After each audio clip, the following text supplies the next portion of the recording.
Shalom saudaraku yang dikasihi Tuhan Yesus Kristus, puji Tuhan. Hari ini kita diberikan waktu dan kesempatan kembali oleh Tuhan untuk menikmati berkat pemberiannya. Firman Tuhan pada pagi ini menyapa kita dalam Yohanes 18 ayat yang ke-37, demikian firman-Nya.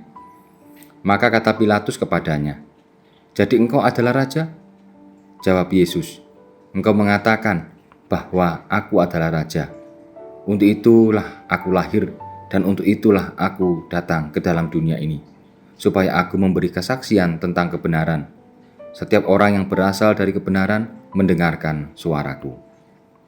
Saudaraku yang dikasihi Tuhan, apakah kita masih perlu menanyakan pada diri kita tentang siapa Tuhan Yesus Kristus, karya serta maksud kedatangannya?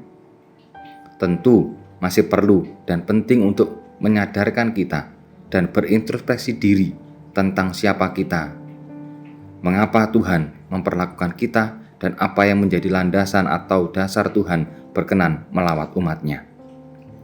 Dalam hal ini, pengetahuan duniawi tidak begitu penting karena awal dasar pemahaman atau pengetahuan adalah iman, sehingga barulah kita akan tahu dan paham tentang Kristus.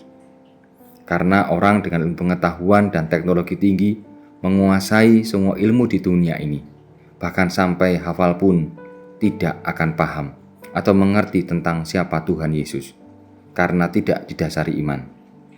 Mungkin malah orang akan menyanggah, menghujat, bahkan menentang dan melawan, serta mencari titik lemah yang dipakai sebagai dalilnya.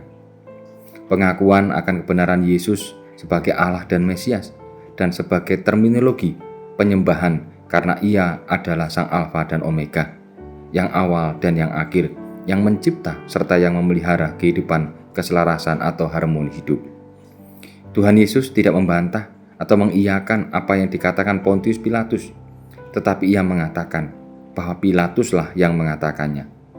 Namun ada suatu penegasan bahwa Ia adalah Raja.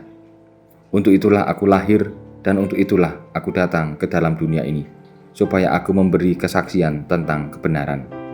Tentu ini juga menunjuk kepada kebenaran itu dan pengakuan tentang siapa Dia.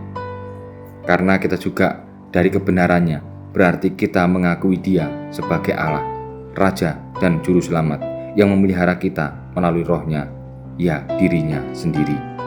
Marilah saudaraku yang dikasihi Tuhan, kita mendengar, kita meyakini kebenaran akan Kristus sebagai Tuhan dan Juru Selamat, dan yakinlah bahwa ketika kita seturut dengan kehendak-Nya, pertolongan selalu ajaib bagi kita semua.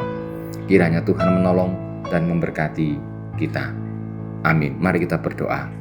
Tuhan Yesus, tolonglah kami agar kami menjadi anak-anak Tuhan yang mengerti tentang kebenaran akan Kristus. Engkau telah mati, Engkau menyelamatkan kami. Itulah kebenaran iman kami. Terima kasih Tuhan atas kasih setiamu. Terima kasih atas segalanya. Di dalam nama Tuhan Yesus kami berdoa. Amin.